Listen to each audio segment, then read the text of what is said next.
السلام علیکم ورحمۃ اللہ وبرکاتہ۔ امید ہے کہ آپ لوگ خیر و عافیت سے ہوں گے۔ میں اللہ سے دعا کرتا ہوں کہ اللہ تعالیٰ آپ لوگوں کو اپنے حفظ و امان میں رکھے۔ آج ہم لوگ پڑھنے جا رہے ہیں عید الاضحیٰ کی چھٹیوں کے بعد رکوع نمبر 11 کا ترجمہ اور تفسیر، پارہ نمبر 15 سورہ بنی اسرائیل ہم لوگوں کی چل رہی ہے۔ ٹھیک ہے، چلیے شروع کرتے ہیں۔ اچھا، شروع کرنے سے پہلے میں آپ لوگوں سے اپیل کرنا چاہوں گا کہ آج 4 تاریخ ہے۔ میں آپ لوگوں سے اپیل کرنا چاہوں گا کہ جتنا ہو سکے آپ لوگوں کو اگر اس چینل سے تھوڑا سا بھی فائدہ پہنچ رہا ہے تو جتنا ہو سکے دینی کاموں کے لیے قرآن مجید کی جو آف لائن تعلیم بچوں کو دی جاتی ہے، اس میں مسجد کا پورا نظام، اساتذہ کی سیلری وغیرہ وغیرہ اور جتنے بھی خرچے ہوتے ہیں، آپ لوگوں سے درخواست ہے جتنا ہو سکے اس بارکوڈ پر تعاون کیجیے گا۔ ٹھیک ہے، چلیے۔ اعوذ باللہ من الشیطان الرجیم، بسم اللہ الرحمن الرحیم۔ وما منع الناس ان يؤمنوا اذ جاءهم الهدى الا ان قالوا ابعث الله بشرا رسولا۔ اور جب بھی انسان کے پاس ہدایت آئی تو یہی بات ان کے ایمان لانے میں رکاوٹ بن گئی کہ انہوں نے کہا کیا اللہ نے انسانوں کو رسول بنا کر بھیجا ہے۔ پیچھے سے جو بات چلی آ رہی ہے وہ یہ کہ یہ لوگ مشرکین مکہ اور کفار اعتراض کیا کرتے تھے، طرح طرح کے مطالبے آپ علیہ الصلاۃ والسلام سے کیا کرتے تھے کہ یہ کر کے دکھا دو، کہ وہ کر کے دکھا دو۔ اور ایک آخری ان کا پھر کیا ہوتا تھا، جب کچھ نہیں چل پاتا تھا تو انسانوں کو اللہ نے رسول بنا کے کیوں بھیج دیا ہے، فرشتہ کیوں نہیں آ جاتا۔ ایسے ہی مشرکین مکہ بھی کہتے تھے، اور جتنے بھی پیغمبر آئے ہیں ان کی قوموں میں اس طرح کے لوگ رہے ہیں جو یہ اعتراض کرتے تھے اور یہ بھی کہتے تھے کوئی فرشتہ پیغمبر بن کے کیوں نہیں آیا۔ اگر فرشتہ پیغمبر بن کے آتا تو ہم ہدایت قبول کر لیتے، تو ہم صحیح بات کو ایکسیپٹ کر لیتے، تب ہم مانتے کہ یہ آسمانی کتاب صحیح ہے اور تم جو بتا رہے ہو وہ صحیح ہے۔ تو اللہ تعالیٰ اس بات کو بیان فرما رہا ہے کہ ہدایت آنے کے بعد لوگوں نے ہدایت کو اس لیے قبول نہیں کیا کیونکہ وہ یہ کہتے تھے کہ اللہ نے بشر کو رسول بنا کر بھیجا ہے۔ بھائی فرشتوں میں اگر کوئی اللہ کسی کو بھیجے گا تو فرشتوں میں بھیجے گا، انسانوں میں بھیجے گا تو انسان کو بھیجے گا، کیونکہ پیغمبر کا کام صرف اللہ کا پیغام بندوں تک پہنچانا نہیں ہوتا، بلکہ پیغمبر کا جو کام ہے وہ یہ بھی ہوتا ہے کہ نمونہ بن کر، نمونے کے طور پر خود کو ظاہر کرنا۔ یعنی پیغمبر جو ہوتے ہیں نا وہ تمام انسانوں کے لیے نمونہ ہوتے ہیں، آئیڈیل ہوتے ہیں۔ مان لیجیے فرشتہ اگر پیغمبر بن کے آتا، فرشتہ کہتا کہ بھائی ایسے زندگی گزارو ویسے زندگی گزارو، تو انسان کہہ دیتا کہ میں تو کمزور ہوں، میرے سے نہیں ہو پائے گا یہ، اور تم تو اس لیے کر لیتے ہو کیونکہ تم فرشتہ ہو۔ تو اللہ کا نظام یہ ہے کہ فرشتوں میں اگر کوئی اللہ کی بات لے کر جائے گا تو فرشتہ ہوگا، جناتوں میں تو جنات، اور انسانوں میں تو انسان ہی کو اللہ نے پیغمبر بنا کر بھیجا۔ ہاں، آخری پیغمبر جو آئے تو وہ چونکہ جناتوں اور انسانوں سب کے لیے پیغمبر بنا کر بھیجے گئے۔ تو اللہ اسی بات کو بیان فرما رہا ہے، وما منع الناس، اور نہیں روکا، مما نہیں، منع روکا، انسان ناسا لوگوں کو، ان یؤمنوا اس بات سے کہ وہ ایمان لائیں، اذ جب جاءہم ان کے پاس آ گئی، ہدا ہدایت آ گئی، کس بات نے، اللہ صرف اور صرف اس بات نے، اللہ ان قالوا کہ ان لوگوں نے کہا، ابعث اللہ کہ اللہ نے بھیجا ہے بشر کو رسول بنا کر۔ یہی تو اعتراض کرتے تھے مشرکین مکہ کہ کسی انسان کو پیغمبر کیوں بنا دیا گیا۔ تو اللہ تعالیٰ اسی بات کو بیان فرما رہا ہے یہاں پر، قُلْ لَوْ كَانَ فِي الْأَرْضِ مَلَائِكَةٌ يَمْشُونَ مُطْمَئِنِّينَ لَنَزَّلْنَا عَلَيْهِمْ مِنَ السَّمَاءِ مَلَكًا رَسُولًا۔ آپ فرما دیجئے کہ اگر زمین میں فرشتے چلتے پھرتے اور رہتے بستے تو ہم ان کے لیے آسمان سے کسی فرشتے ہی کو رسول بنا کر بھیجتے۔ اللہ اس بات کو بیان فرما رہا ہے کہ انسانوں کی جگہ اس دنیا میں فرشتے رہ رہے ہوتے، سپوز کرو آپ، تو پھر فرشتہ ہی پیغمبر بن کر آتا۔ جیسے بھائی آپ امریکہ جاتے ہیں تو وہاں انگلش بولی جاتی ہے تو آپ انگلش کو ہی سمجھو گے، انگلش میں ہی بات کرو گے تو آسانی ہوگی۔ کوئی اگر ٹرانسلیٹر کا یوز کرے گا ٹھیک ہے سمجھ جائے گا، لیکن وہ بات نہیں آئے گی، یا وہ ہندی میں بات کرے تو کوئی نہیں سمجھ پائے گا۔ تو ایسے ہی آپ جس کمیونٹی میں جاؤ گے اس کو تبھی تو کمپلیٹلی سمجھ سکتے ہو جب آپ اس کے طور طریقے کو جانتے ہو۔ یہ تو میں نے لینگویج کا ایک مثال دے کے آپ کو بتایا۔ اسی طرح سے فرشتے اگر اس دنیا میں بس رہے ہوتے تو اللہ فرشتوں کو پیغمبر بنا کر بھیجتا۔ اب انسان جب اس دنیا میں ہے تو انسانوں کی طرف انسان کو ہی اللہ نے پیغمبر بنا کر بھیجا۔ تاکہ پیغمبر نمونہ بن کر، آئیڈیل بن کر بتائیں کہ دیکھو میں جب یہ کر سکتا ہوں تو تم بھی کر سکتے ہو۔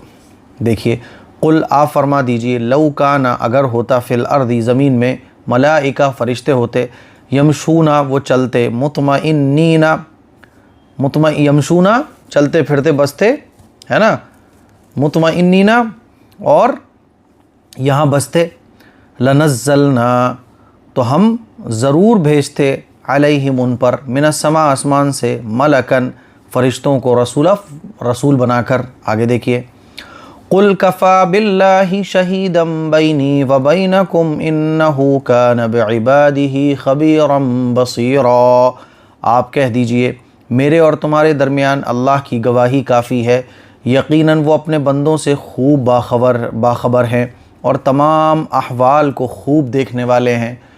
اتنا سمجھانے کے بعد بھی اگر یہ نہیں سمجھ رہے تو آپ ان کو چھوڑ دیجئے، کہہ دیجئے آپ کہ اللہ کافی ہے میرے اور تمہارے درمیان گواہی کے طور پر، اور اللہ ہر چیز سے واقف ہے، ہر ایک چیز سے اللہ خوب واقف ہے، دیکھنے والا ہے، سننے والا ہے، باخبر ہے، تو وہ سب حساب لے لے گا۔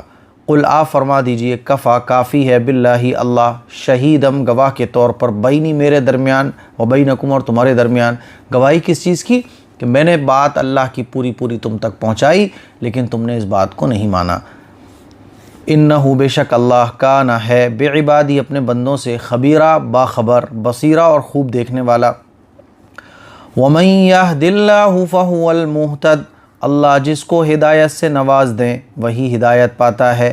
ومن یضلل فلن تجد لہم اولیاء من دونہ اور جس کو ہدایت سے محروم رکھیں اللہ کے سوا ان کے لیے کوئی حامی اور مددگار نہیں۔ ونحشرہم اچھا اس آیت میں اللہ فرما رہا ہے کہ اللہ ہی ہدایت دینے والا ہے۔ اچھا اللہ ہدایت کب دیتا ہے؟ جب بندے کے اندر چاہت ہو۔ میرے اندر اگر چاہت ہوگی تو اللہ تعالیٰ کی طرف سے ہدایت، اور میرے اندر چاہت نہیں ہوگی تو گمراہی میرا مقدر ہو جائے گی۔ یعنی انسان کی چاہت پر اللہ تمام کاموں کو آسان کر دیتا ہے۔ گناہ کے کاموں میں آپ کوشش کرو گناہ کے راستے آسان ہو جائیں گے، نیکی کے کام کرو نیکی کے راستے آسان ہو جائیں گے۔ تو اللہ اسی بات کو بیان فرما رہا ہے ومن اور جو شخص اور وہی شخص یہد اللہ اللہ ہدایت دیتا ہے جس کو فہوا تو وہی شخص مہتد ہدایت پاتا ہے۔ ومن یضلل اور جس شخص کو اللہ گمراہ کر دے فلن تجد تو وہ نہیں پاتا لہم تو نہیں پائے گا لہم ان کے لیے اولیاء کوئی مددگار من دونہ اللہ کے سوا، تو اللہ کے سوا ان کے لیے کوئی حامی اور مددگار نہیں پاؤ گے۔ ومن اور جس شخص کو اللہ گمراہ کر دے فلن تجد لہم تو ان کے لیے تم نہیں پاؤ گے کوئی مددگار اللہ کے سوا، اللہ ہی مددگار ہے۔ وَنَحْشُرُهُمْ يَوْمَ الْقِيَامَةِ عَلَى وُجُوهِهِمْ عُمْيًا وَبُكْمًا وَصُمًّا قیامت کے دن ہم ان کو اندھے گونگے بہرے منہ کے بل چلاتے ہوئے اکٹھا کریں گے۔ مَأْوَاهُمْ جَهَنَّمْ ان کا ٹھکانہ دوزخ ہوگا۔ كُلَّمَا خَبَتْ زِدْنَاهُمْ سَعِيرًا جب بھی آگ دھیمی ہونے لگے گی ہم ان پر اور زیادہ بھڑکا دیں گے۔ اللہ تعالی ہم سب کی جہنم کی آگ سے حفاظت فرمائے، اور اللہ سب کو ہدایت اور حق اور باطل میں فرق کرنے کی صلاحیت عطا فرمائے۔ یہ دعا کرنا چاہیے۔ اللہ کیا فرما رہا ہے؟ دنیا کے اندر انہوں نے صحیح بات کو دیکھا لیکن اندھے بنے رہے، قبول نہیں کیا، صحیح بات کو سنا لیکن بہرے بنے رہے، اور انہوں نے حق کو قبول ہی نہیں کیا۔ تو اللہ فرما رہا ہے کہ قیامت کے دن ان کی سزا کیا ہوگی کہ یہ چہرے کے بل جب اٹھیں گے نا تو ہم لوگ پیروں کے بل چلتے ہیں، لیکن ان لوگوں کی سزا آخرت کے میدان میں ہوگی کہ یہ سر کے بل چلیں گے، اور سر کے بل چلنا یہ ان کے لیے سزا کے طور پر ہوگا۔ یہ اندھے ہوں گے، گونگے ہوں گے اور بہرے بن کر اٹھائے جائیں گے۔ سمجھ لو کتنا خوفناک منظر ہوگا۔ وَنَحْشُرُهُمْ اور ہم ان کو اٹھائیں گے یوم القیامہ قیامت کے دن عَلَى وُجُوهِهِمْ چہرے کے بل عُمْيًا اندھا وَبُكْمًا اور کیسے اٹھائیں گے؟ گونگے بنا کر، وسما اور کہاں گیا، اور بہرے، گونگے اندھے بہرے بنا کر چہرے کے بل اٹھائیں گے۔ مأواہم ان کا ٹھکانہ جہنم ہے، کلما جب خبت کم ہوگی آگ جہنم کی، ہلکی محسوس ہوگی، زدناہم ہم ان پر بڑھا دیں گے سعیرا اس آگ کو اور بھڑکا دیں گے۔ اللہ ہم سب کی حفاظت فرمائے۔ تو اللہ تعالیٰ ان تمام باتوں کو بیان فرما رہا ہے۔ آگے دیکھیے ذَلِكَ جَزَاؤُهُمْ بِأَنَّهُمْ كَفَرُوا بِآيَاتِنَا وَقَالُوا أَإِذَا كُنَّا عِظَامًا وَرُفَاتًا أَإِنَّا لَمَبْعُوثُونَ خَلْقًا جَدِيدًا اللہ تبارک و تعالی بیان فرما رہا ہے یہ ہے ان کی سزا، یہ ہے ان کی سزا، اس لیے کہ انہوں نے ہماری آیتوں کا انکار کیا تھا اور کہا کرتے تھے جب ہم ہڈی اور ریزہ ریزہ ہو جائیں گے تو کیا ہم دوبارہ سے زندہ کر کے اٹھائے جائیں گے۔ مشرکین مکہ یہی تو کہتے تھے کہ جب ہم ریزہ ریزہ ہو جائیں گے، سب کچھ ختم ہو جائے گا تو دوبارہ زندہ کر کے کیسے اٹھائے جائیں گے، اور آج بھی بہت سارے لوگ ایسا کہتے ہیں۔ تو اللہ تعالیٰ بیان فرما رہا ہے یہ سب کچھ ان کی اسی نافرمانی کی وجہ سے ہوگا۔ ذالک، یہ تمام کی تمام سزائیں جو ان کو ملیں گی، کیوں ہوگا؟ جزاؤہم، یہ ان کا بدلہ ہوگا، بانہم، اس وجہ سے کہ ان لوگوں نے کفروا، انکار کیا، بآیاتنا، ہماری نشانیوں کا، وقالوا، اور ان لوگوں نے کہا، اذا، کیا جب، کننا، ہم لوگ، عظامن، ہڈی بن جائیں گے، ورفاتن، اور ریزہ ریزہ ہو جائیں گے، انا، تو کیا ہم لوگ، لمبعوثون، زندہ کیے جائیں گے، خلقاً جدیدہ، دوبارہ سے، جب سب کچھ ختم ہو جائے گا، مر جائیں گے، سالوں سینکڑوں سالوں گزر جائیں گے، تو ہم دوبارہ زندہ کیسے کیے جائیں گے؟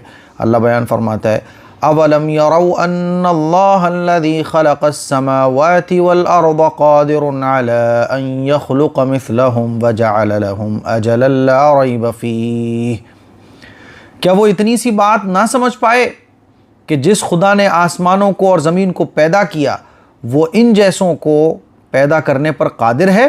اللہ نے ان کے لیے ایک وقت مقرر کر رکھا ہے جس میں کوئی شک نہیں ہے۔ فَأَبَى الظَّالِمُونَ إِلَّا كُفُورًا، پھر بھی ان ظالموں کو ضد ہے کہ وہ انکار ہی کریں گے۔ اللہ بیان فرما رہا ہے کہ تم ہو کتنے سے، سورج کو دیکھو، چاند کو دیکھو، اس پوری کائنات کو دیکھو، پہاڑوں کو دیکھو، جب اللہ نے اس زمین و آسمان کو پیدا کر دیا تو تم تو پدی نہ پدی کے شوربے، تم تو اتنے سے ہو۔ اور اب تو سائنس نے جو تحقیق کی ہے وہ آپ غور کر دیکھیے کہ سورج کتنا بڑا ہے، اس پرتھوی سے، اس دھرتی سے ہماری سورج کتنا بڑا ہے۔ سورج کی روشنی کو آنے میں جو ہے نا وہ 8 منٹ لگتے ہیں، کروڑوں گنا زیادہ اس دھرتی سے بڑا ہے، اس میں پھر یہ انسان، سوچ کر دیکھیے، عقل حیران ہو جاتی ہے جب ہم اس دنیا سے باہر کی چیزوں کو جانتے ہیں۔ پلینٹس ہیں، سٹارز ہیں، اور یہ جتنے بھی سورج، چاند، سورج تو کتنا دور ہے اور بڑا کتنا ہے، اس کے اندر جو کچھ ہو رہا ہے اس کے بارے میں پڑھیے تو عقل حیران ہو جاتی ہے۔ تو اللہ تعالیٰ اسی بات کو بیان فرما رہا ہے کہ ٹھیک ہے تم یہ جو کہتے ہو نا کوئی بات نہیں، اولم یروا، کہتے تمہیں اتنی سمجھ نہیں ہے؟ کیا سمجھ نہیں ہے؟ ان اللہ، کہ بے شک اللہ، الذی، جس نے خلق السماوات، آسمانوں کو پیدا کیا، والارض، اور زمین کو پیدا کیا، قادر، وہ جب آسمان اور زمین کو کوئی پیدا کر سکتا ہے، قادر، تو کیا وہ اس بات پر قادر نہیں ہے؟ تو وہ تو اس بات پر ضرور قادر ہوگا، علی ان یخلق، اس بات پر کہ وہ پیدا کر دے، مثلہم، ان کے جیسے، وجعل لہم، اور اللہ نے لہم، ان کے لیے مقرر کر رکھا ہے، اجلاً، ایک وقت، لا ریب فیہ، جس میں کوئی شک نہیں ہے، ایسا ہو کر رہے گا، اللہ قادر ہے اس بات پر اور ایسا ہو کر بھی رہے گا۔ فَأَبَى الظَّالِمُونَ، انکار ہی کر رہے ہیں ظالم لوگ، فَأَبَى الظَّالِمُونَ، تو انکار کیا ظالموں نے، الا، مگر، کفورا، انکار ہی ہے نا، یعنی یہ لوگ انکار پر انکار ہی کرتے چلے جا رہے ہیں۔ فَأَبَى الظَّالِمُونَ، تو نہیں کیا ظالموں نے، الا، مگر، کفورا، انکار، یعنی یہ ظالم لوگ انکار پر انکار کرتے چلے جا رہے ہیں، اتنا سمجھنے اور اتنا بتانے کے باوجود بھی۔ آگے دیکھیے، قُل لَوْ أَنْتُمْ تَمْلِكُونَ خَزَائِنَ رَحْمَةِ رَبِّي إِذًا لَأَمْسَكْتُمْ خَشْيَةَ الْإِنفَاقِ، آپ کہہ دیجئے اگر تم میرے پروردگار کی رحمت کے خزانوں کے مالک ہوتے تو خرچ ہو جانے کے اندیشے سے تم ضرور ہاتھ روک لیتے۔ وَكَانَ الْإِنسَانُ قَتُورًا، اور انسان بڑا ہی تنگ دل ہے۔ اب اس آیت میں اللہ اپنی رحمت کو بیان فرما رہا ہے کہ دیکھو اللہ کی نافرمانی کرتے ہیں انسان، تب بھی اللہ تعالیٰ اپنی نعمتوں کو کم نہیں کرتا، دیتے رہتا ہے۔ اللہ کے نافرمان بھی کھاتے ہیں، فرما بردار بھی کھاتے ہیں، اور یہ لوگ اعتراض کرتے رہتے ہیں کہ تمہیں پیغمبر کیوں بنا دیا، فرشتہ ہونا چاہیے تھا۔ تو اللہ تعالیٰ اس بات کو بیان فرما رہا ہے کہ اگر ان کے پاس اللہ کے خزانے ہوتے، اگر مان لو انسانوں کے پاس خزانے، تو انسان تو کنجوسی سے خرچ کرتا ہے نا، اپنوں کو دے گا، پرائے کو نہیں دے گا، جس سے محبت ہوگی اس کو دے گا، جو اس کی تعریف کرے گا اس کو دے گا، جو اس سے بغاوت کرے گا اس کو نہیں دے گا۔ اللہ بیان فرما رہا ہے کہ وہ اللہ ہے، دیکھو سب کو دیتا ہے، تب تو پہچانو۔ اگر کسی اللہ اگر نہ ہوتا، یعنی کسی تمہارے بنائے ہوئے یہ جو خدا ہیں، اگر ان کے پاس ایسا ہوتا، اول تو ہے نہیں ایسا، لیکن جن کو تم بنانا تھا، کچھ لوگ باباؤں کو مانتے ہیں، فلاں کو مانتے ہیں، تو اللہ تعالیٰ اسی بات کو بیان فرما رہا ہے کہ اللہ کے خزانے اگر انسان کے پاس ہوتے تو انسان تو بہت تنگ دل ہے، اس کا دل بہت چھوٹا ہے نا، خرچ کرنے سے انسان ڈرتا ہے.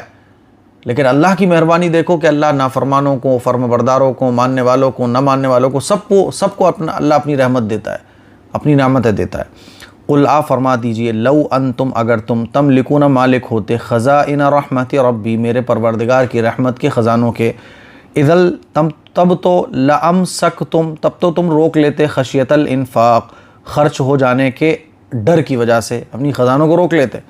وَكَانَ الْإِنسَانُ اور انسان قَتُورًا بڑا ہی تنگ دل ہے. ٹھیک ہے، تو اللہ تعالیٰ اسی بات کو بیان فرما رہا ہے کہ اتنی کثرت سے نعمتوں کا ملنا اور اتنی رحمتیں پوری دنیا کے اندر، اتنی فائدے کی چیزیں ہے نا. آپ دیکھیے انسان کو کتنی نعمتیں ملی ہوتی ہیں. خود انسان اپنے اندر اگر غور کر لے تو نعمتوں کے خزانے ہمارے اندر موجود ہیں، ناخون میں، انگلیوں میں، آنکھوں میں، ہونٹ میں، زبان میں، باڈی کے اندر دیکھیے آپ. تو یہ سب اللہ کی نعمتیں ہیں کہ اللہ قدرت والا ہے.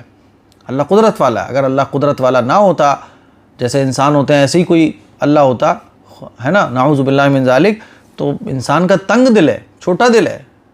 لیکن اللہ کے خزانے آپ دیکھیں سب کو مل رہے ہیں، اور کب سے ملتے چلے جا رہے ہیں. سورج اپنے وقت پہ نکلتا ہے، چاند اپنے وقت پہ نکلتا ہے، تو پتہ یہ چلا کہ اللہ کے خزانے بہت زیادہ ہیں، اور اللہ قادر مطلق ہے، یعنی اللہ قدرت والا ہے.